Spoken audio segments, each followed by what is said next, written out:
Welcome to Dosing 201 again. This is Healthy Habits for Happy Hormones. So let's get started. So I wanted to start out by going over today's agenda. Of course, feel free to add any of your questions in the box at any time as we're going through the presentation today, and either myself or our moderator will get to those questions for you. So today's agenda, really briefly, we're going to do a little introduction here. We're going to have a presentation on our top 5 habits for healthy hormones. And then we're going to talk a little bit about some herbs and recipes. And then we'll open up to some questions and comments that you guys have about the presentation or about some herbs that we talked about. And then, of course, some closing remarks, including a discount code, just thanking you guys for joining us today. So first off, I wanted to start out by introducing Michaela, our moderator. She'll be in the chat box here with me, and she'll be answering your questions as we go along. She'll be putting in any links that you guys have questions about or that I talk about in the presentation. So she'll be really helpful to reach out to. So feel free to enter your questions in there as we go. And I wanted to start out also by introducing myself. So again, I'm a clinical herbalist. My name is Taylor. I'm a clinical herbalist at Apothecary. I'm also a registered herbalist with the American Herbalist Guild. I'm also pursuing a master's degree in clinical nutrition. And I'm just truly passionate about bridging our medicine and spice cabinets together and utilizing plants as functional foods there to support our health in just so many ways. So again, Michaela's here in our chat box to help me out with the presentation. And before I get started, I also wanted to mention that there will be time for formal questions at the end, but unfortunately, I won't be able to answer any questions about specific medical concerns. If you do have any medical concerns or want to talk through your own specific health journey, please feel free to book a consult with myself. I offer one-on-one dietary and herbal consults over on the Apothecary page under Book a Consult, and Michaela will pop a link right in our chat box there for you as well if you want to check out that offering. And then we also offer a free complimentary 15-minute phone call if you just want to talk about a product that you already have. This is more product-related questions, so that is for those calls. And if you want to talk about your own health journey, feel free to book a consultation with me, and I'd love to work with you. All right, so let's get started. So how do hormones impact our health? This is a really big subject. So like I said, there's a lot of information in this presentation. I'd love for you guys to take notes and really just take in as much as you can. And then we'll have a little review at the end as well. So no matter your body type, male or female, hormones play a crucial role in numerous processes throughout the body. They keep us emotionally balanced and physically able to perform daily tasks. Hormones are regulated by the endocrine system, which is a group of organs that work together to maintain hormonal balance in the body. So hormones truly dictate everything that is happening in our bodies. As you can see here, this is just, a short list of the big things that really stand out. But everything from our sleep cycles, our eating habits, our emotional well-being, weight management, and really so much more. Specific key areas to highlight that are affected by hormones are those on the slide, as well as blood sugar regulation, immune system health, food allergies and sensitivities, gastrointestinal health, and of course, fertility and reproductive system health.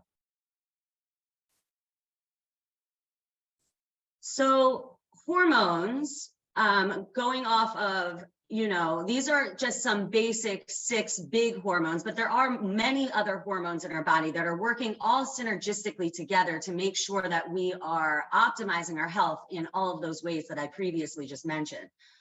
So as you can see here, estrogen specifically is going to be more for our skin, our bones, our reproductive health. Cortisol is associated with our stress response. Progesterone is our menstrual health, our brain, anxiety, those types of things. Thyroid hormone, so that's our metabolism, that's our energy, that's weight management, those types of things. Blood sugar regulation. Testosterone, of course, we all need testosterone, no matter your body type. So that's muscle health, that's libido, that's our mood. And of course, melatonin. And melatonin is going to help dictate our sleep and our wake cycles, which I know we can all use a lot of support with. And that's actually where I'm going to start with my first tip. So tip number one, sleep hygiene. So I'm sure you've all heard this before, but deep restorative sleep truly is a priority for anybody's health, but especially if you're moving with any physical or emotional conditions, as the body needs even more time to recover and repair itself, which are both processes that can only occur when you're sleeping soundly regularly. So research estimates that actually around 60 million adults in the United States alone suffer from some form of insomnia. And insomnia means that you're experiencing disrupted sleep over a 3-month period consistently. And I don't know about you, but I think many people don't realize they might actually fall under that category. And that's really where changing your sleep hygiene can really become a huge game changer in the quality and quantity of your sleep. So sleep hygiene refers to the habits and the environment that affect our sleep quality. So these are my top tips here for really optimizing your sleep hygiene. To start out with, a dark bedroom, of course. You know, you want to make sure that there's no light coming in because that's going to affect our melatonin production. Having a colder room for better sleep. Research really suggests that being around 68 degrees or cooler is the really optimal degrees temperature for sleep. Minimizing blue light exposure. So for at least 2 hours before bed, that means TVs, phones, computers, you know, looking into things like blue light blocking glasses, if you do enjoy those things, you know, to help you fall asleep, a TV to help you fall asleep. Using a blue light blocking glasses can then make it so that you're still producing the melatonin regularly and not being affected so much by the blue light of disrupting your sleep. So having clean air in the bedroom, this is one that a lot of people overlook, you know, opening your windows when possible, having an air filter going. Many of us don't realize there are so many pollutants in our house because it stays very stagnant. So opening your windows regularly in your bedroom, even when you're not even in there, just to freshen up the room is it's a very good habit to have. Making your bed comfortable, you know, investing in sheets and blankets that are comfortable. Regular sleep-wake schedule. So this means even if you're on vacation, even on the weekends, really trying to have consistent bedtime and waking times. Sleeping alone if possible. You know, if you have a pet in the bedroom or a partner, sometimes they can really affect our sleep, especially if they snore or move a lot. So just things to consider. Using the bedroom for sleep only and not work. This is something a lot of us really need to draw a boundary with, a personal boundary, and that really can help our minds be more settled when we do try to go to sleep. Stress reduction before bed, of course, practicing things like journaling, meditation. There's a lot of applications now on our phones that make this very easily to implement. And making your room a sanctuary. Using things like aromatherapy, having that scent really going while you sleep, like lavender and chamomile. Making your room just a really comfortable place to be in. That's really going to help improve your sleep quality. So my next tip is sunshine. So studies have actually found that there are many benefits to regular sunlight exposure beyond the very helpful boost of vitamin D it can provide, which acts similar to a hormone in the body and is extremely important for hormone balance. So regular daily sunlight exposure can profoundly affect physical health, mental health, and overall daily performance. Specifically, it was found that by simply exposing your naked eyes, meaning without sunglasses, windows, or a windshield blocking your exposure, about 10 to 30 minutes a day is a highly effective way for optimizing your sleep-wake cycles by affecting multiple key hormone levels in your body. So specifically, I'm talking about melatonin, of course, and progesterone. So progesterone is produced through regular sunlight exposure, and the patterns or lower light exposure is the best process for this. So through specialized cells in our eyes, the progesterone is then able to be converted into every sex hormone in our body. That then, including progesterone. So progesterone also interacts with our hypothalamus in our brain, which is our internal clock. It helps us know when to wake up and when to go to sleep. So again, that's controlling our sleep-wake cycles. So how do we implement this? So on a cloudy day, you want to aim for a little bit longer of a time of exposure, but within 30 minutes on a cloudy day, you want to expose your eyes, in 10 minutes, at least, or longer on a sunny day. It's best to do when the sun has just risen or within 3 hours of sunrise for the most beneficial rays of light, because those rays of light actually mimic red light exposure, which I'm sure many of you have heard about, red light exposure being very therapeutic as far as an anti-inflammatory option. So actually exposing your body to sunrise and sunset and those low UV red lights is very anti-inflammatory and very reparative for the body. So, and again, red light therapy machines are also a great option here. If you feel you can't get outside within the sunrise and sunset time period, you can always use those therapy machines, and that's a great option. So our next one, I'm going to talk about electrolytes. So hydration is certainly one of the top priorities for hormonal health.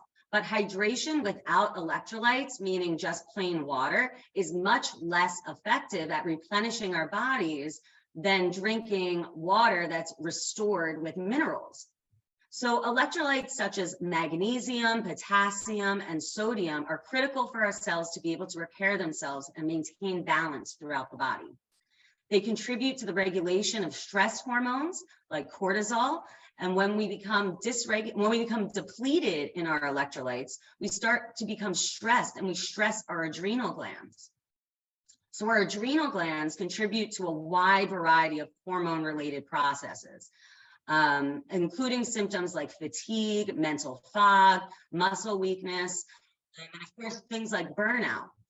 So the most supportive way to support your adrenal glands and to replenish your electrolytes and to ensure you are not running, on empty is to add them to your water, add them back into your fluids.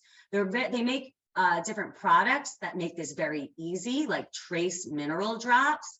They're just simple mineral drops already mixed together, and you simply drop them right into your water or your water bottle. And then you can feel good about knowing that you're getting those electrolytes while being hydrated at the same time. You can also do things by drinking adrenal cocktails.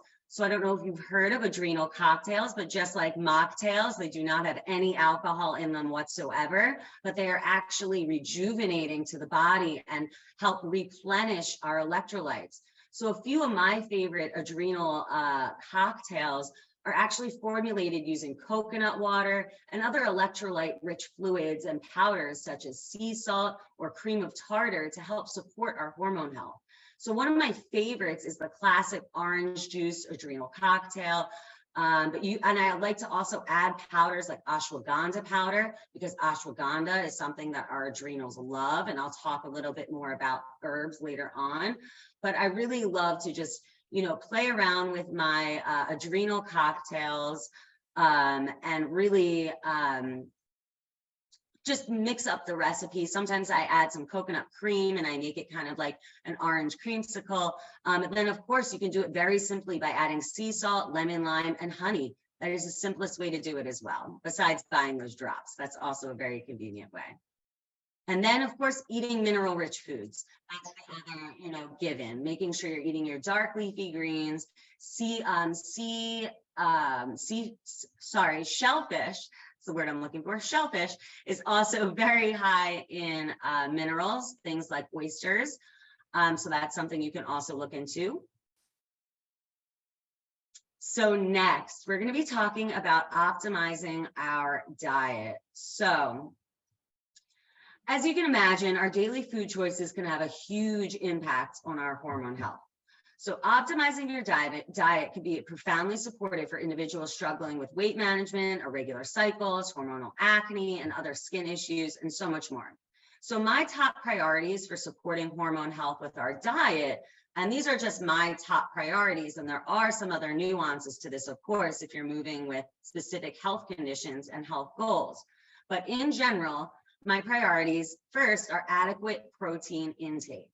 So research has found that proper protein intake is associated with healthier muscle mass. This then equates to balanced hormone levels. Protein contributes to the body's ability to heal itself from injury, support proper immune system function, and it's critical for maintaining healthy blood sugar balance as well, meaning a healthier metabolism and easier weight management. So you want to aim for about 25 grams of protein per meal at least. Ideally, 30 plus is really the goal. So some of my favorite high protein snacks are having cottage cheese on rice cakes with fruit like blueberries and raspberries.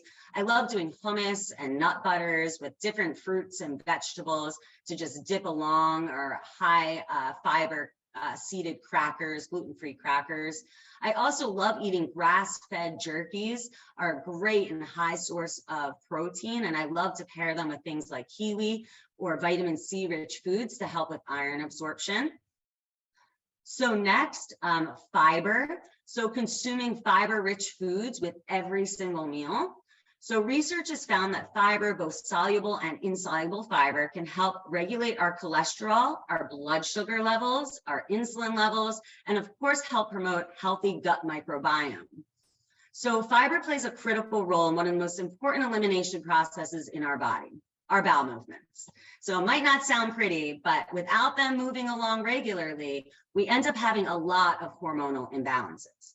So when we go to the bathroom regularly, we're actually supporting hormone health by detoxifying the body of excess estrogen and other toxins that can become harmful in the body if they build up over time. Like when you're constipated for a number of days, that can be a sign that you really need to start including fiber into your diet.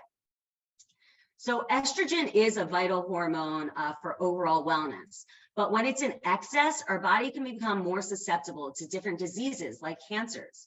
So eating adequate fiber like salads, fresh fruit and vegetables, nuts and seeds, they'll help promote regular bowel movements, and that's just one way to support healthy estrogen levels and really mop up and eliminate those toxins that we have building up in our bodies. So you want to aim to have around 1 to 3 well-formed bowel movements every single day. You want to try to get between 30 and 50 grams of fiber in your diet every single day. And a way to do that is by adding fiber on top of your meals, by sprinkling seeds and nuts on top of your salads, on top of your stir fries and veggie roasts, making smoothies for on the go, fiber rich snacks. You can easily pack in all the fruits and vegetables you need and bring them on the go. And you can also enjoy your yogurts and oatmeal topped with fresh fruits to really just pack in that fiber. So then balancing your meals. So eating a balanced meal, high in protein, fiber, healthy fats will help mitigate sudden blood sugar spikes and help you avoid those crashes as well. And as we talked about, blood sugar is regulated by our hormones. So making sure that you're balancing every meal and snack with a mixture of your protein, carbs, and healthy fat is truly essential. Also, it also helps to optimize the absorption of other nutrients because some vitamins need fat to be present in order to be utilized better in the body. So one great example of that is vitamin D. So vitamin D should always be taken with some sort of dietary fat. Either it's dairy or it's a plant-based fat like coconut or avocado. And lastly, on this slide for optimizing our diet, we want to talk about eating the rainbow to support our microbiome health. So as I mentioned before, the microbiome really helps dictate a lot of health processes in our body, including our immune system, inflammation, and of course, our hormones. So diversity in our diet means diversity in our gut microbiome, which leads to a more resilient immune system and a more balanced emotional health as well.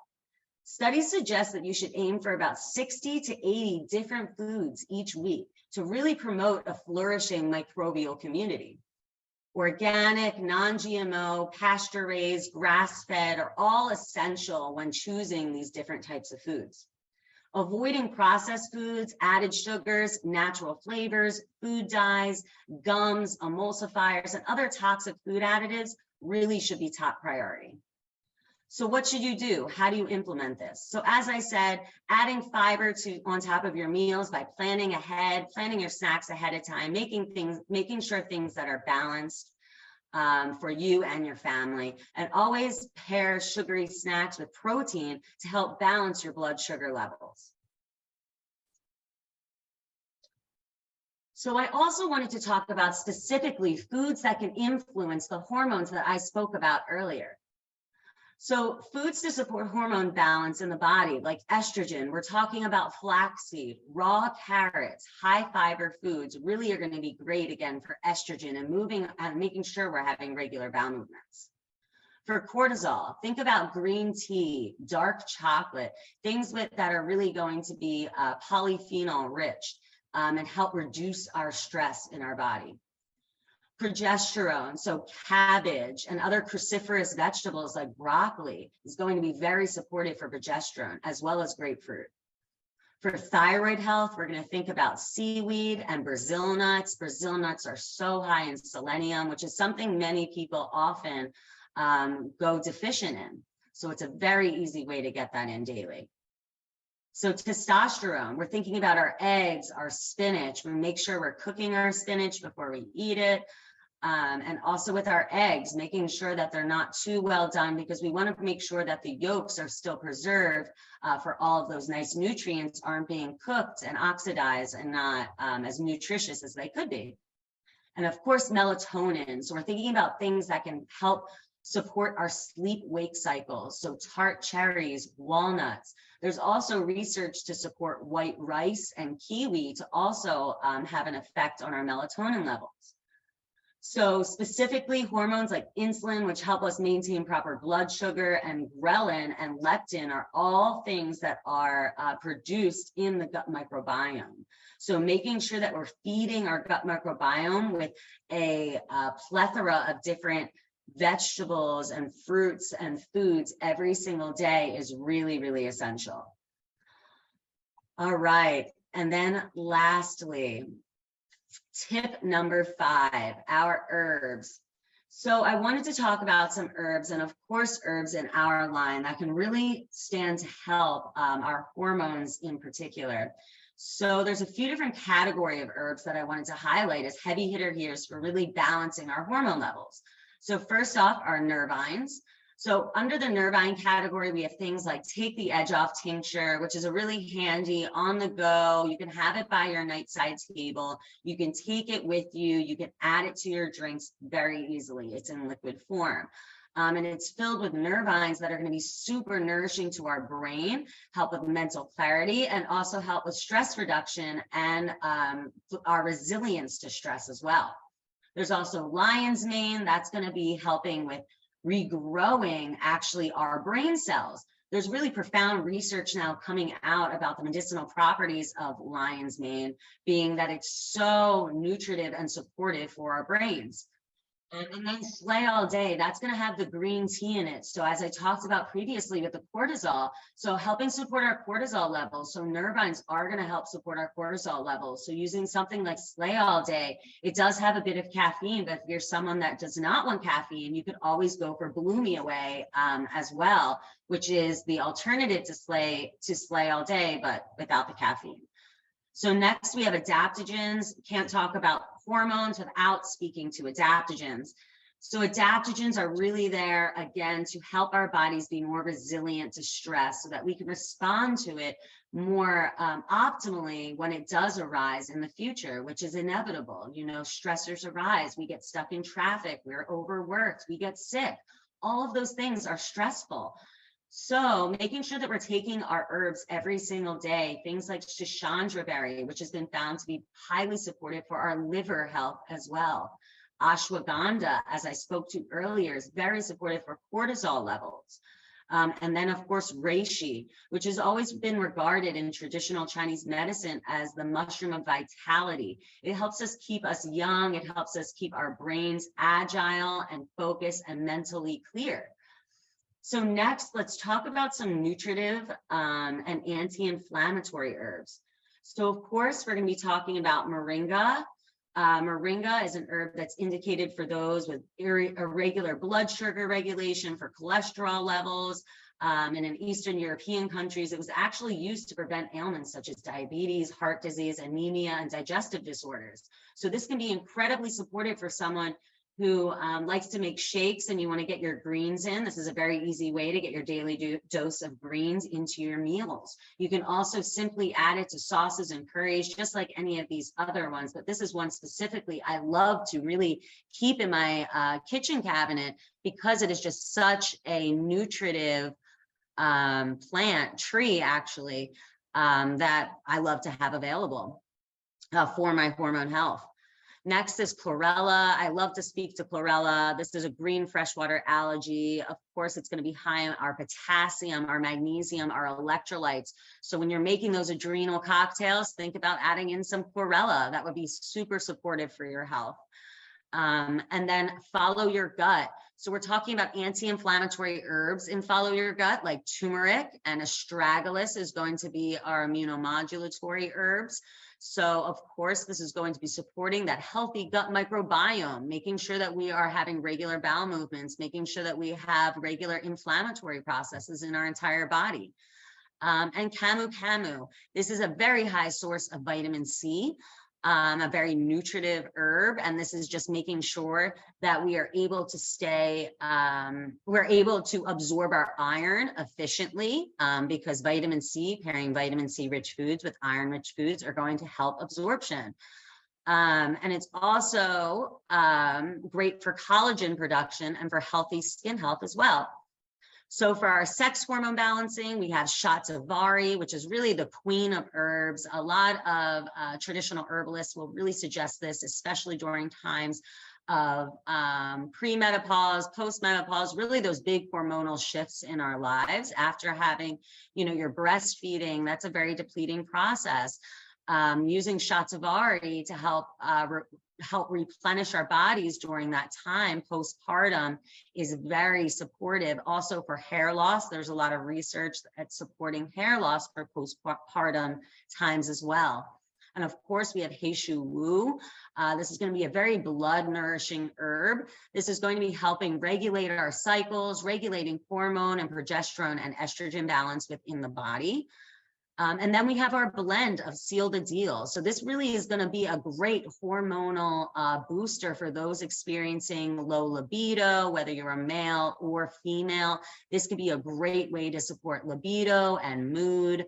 I love that it has mucuna in there, which is a mood boosting herb. It actually has something called L-DOPA, which is we've now derived, modern medications from some herbal medicines, including this one. So this is one that I love to speak to for having an effect on our dopamine levels in the body, are happy, making us feel good. And then, of course, lastly, I want to speak to our relaxants. So just as we need that nutrition and the nervous system nourishment to help our hormonal health thrive, we also need to be able to regulate and down-regulate our hormones appropriately so that we can have that restorative sleep, so that we can make sure we are having time to repair our body and working as optimally as possible. So things like do not disturb, that has Tulsi, our holy basil in there. So that's going to be very supportive for calming the mind and the body before we go to sleep. Stop Your Whining blend. That's going to be blood nourishing with the Shishandra, also liver protecting. And then the Jujube date is really going to make it nice and calming. Again, also with the motherwort, nice and calming. And then lastly, we have Chill the F Out, which is really like our cacao peppermint delicious blend. And it's not only going to taste delicious, but it is actually going to help you relax at night. So maybe you want to switch up your mocktail routine and have a nice warm hot chocolate before bed. This would be a great option. And adding ashwagandha to any of these would also be a great option as well. Specifically the Chill the F Out, topping that off with some ashwagandha could also be a great way to support your sleep-wake cycles. So let's talk about using some of these herbs in a recipe that can support our hormone health. So one of my favorites that's really been talked about a lot recently is Dr. Ray Peat's raw carrot salad. So this raw carrot salad really, came about because there's been a lot of research about how carrots really help us detox excess estrogen and toxins from the body by promoting our healthy bowel movements, by feeding that gut those healthy microbiome feeding the gut what it needs to flourish so you have a healthy gut microbiome and that bacterial diversity that we're looking for. So specifically pairing carrots, though, was found to be highly effective for detoxing excess estrogen. So this is a recipe I really like, and feel free to adapt it to fit your taste buds, but I like to use 5 or 6 carrots. You're going to be grating them with the peel on, and that is crucial to keep the peel on. The peel is actually where a lot of the polyphenols and a lot of the therapeutic property or plant compounds of any of our fruits and vegetables really lives. So when you can eat the skins of a fruit and vegetable, I highly recommend doing so. Or saving them and adding them to a broth is another way to get the nutrients from those scraps when you're cooking. So again, you're going to shred your carrots, add some Dijon mustard, some melted coconut oil for those healthy fats to make sure we're absorbing all those those nutrients that can only be absorbed through fats like our vitamins D, A, K, and E. You're going to add some extra virgin olive oil. You're going to add some apple cider vinegar, and this is crucial for our blood sugar regulation. And then I like to add the Follow Your Gut blend, of course, with those anti-inflammatory and nutritive herbs, and then moringa. Again, I told you I love having moringa right next to me when I'm cooking, sprinkling it onto salads, eggs, anything as I go, mixing that all together and really just enjoying this as a high fiber and estrogen detoxing snack. And it is truly delicious. The longer you let it sit, the more it gets soaked with that apple cider vinegar, and feel free to add more vinegar if you like, but this is really the minimum to get those most beneficial effects. All right, so I know that that was a big presentation there, and I hope you guys learned a lot about habits that really can support happy hormones. So I just wanted to review really quickly before we get to some questions that you might have. So supporting our hormones, really, you know, my top 5 tips: ensuring quality sleep, get plenty of sunshine, hydrate with your electrolytes, being mindful of your food choices, getting that diversity in there, and using your herbs daily, because really using your herbs consistently over time is really the way to get the full therapeutic benefits out of your herbs. All right, thank you guys so much. I'd love to open it up to some of your questions you guys had as we were going along. Feel free to pop them in there and I will answer them. Michaela also put a blog in our question box there about hormone balance. If anyone was interested, that could be a great resource for you guys. Awesome, so let's see. So we will be having some more follow-up classes coming along. Someone asked if we're having a follow-up class. We will be having more coming. So how long does it take to feel the effects of this blend, such as the Follow Your Gut? Great question. So all of our blends, we tend to tell people it will allow around 2 to 3 weeks to really have the full therapeutic benefit integrated into, you know, your body, into your routine. It sometimes takes people a little bit longer to figure out how they like to use their herbs. A lot of people love to start with milk lattes, but again, I love to bridge that cabinet bridge our kitchen and our spice cabinet together, and our medicine cabinet, and really have you guys start exploring using your herbs every day in your cooking. So I would allow around 2 to 3 weeks is really the sweet spot until your herbs can start to work. So unfortunately, the slides won't be shared. We're just recording them for internal processes only, but we will let you know if we release any of our education for resources for you guys, but make sure you're signed up on our email list and following us on IG to see when those will be released. What does cream tartar do for you? So cream tartar, that's a great question. So cream tartar is actually filled with tons of electrolytes. So that's going to be a good source of potassium that you can easily add into your drinks. Getting a high quality cream of tartar is really essential. Also with sea salt, as I was speaking to before with electrolytes, making sure you have a high quality sea salt. That is also crucial. I really like Redmond brand sea salt, but again, the easiest way I find to get your electrolytes in is getting those trace mineral drops. They're super effective. You can bring them on the go with you. They make small bottles and large bottles, so they're definitely cost effective as well. Are the effects of blends better when served hot, cold, or does it matter? So as far as the effects of the blends, they're not going to be affected really by the preparation as far as hot, cold.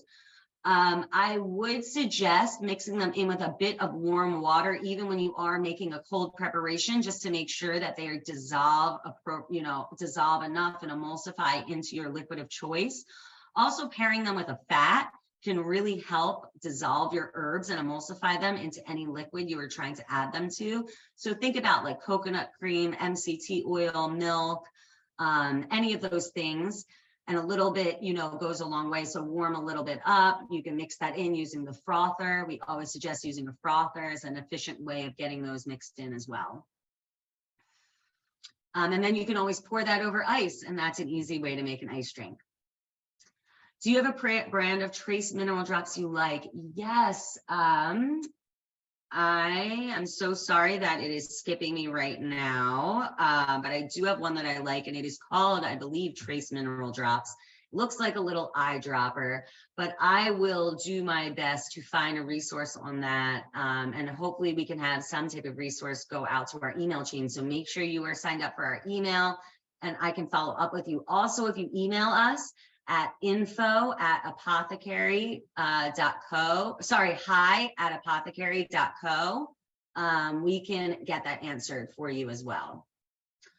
If making a smoothie, can you have more than one blend at the same time? Yes, we definitely recommend starting out low and slow, starting out with 1 to 2 blends, at a time, just making sure that our bodies are adjusting to them nicely. But absolutely, mixing them together is a great way, an efficient way to get your herbs in consistently every single day.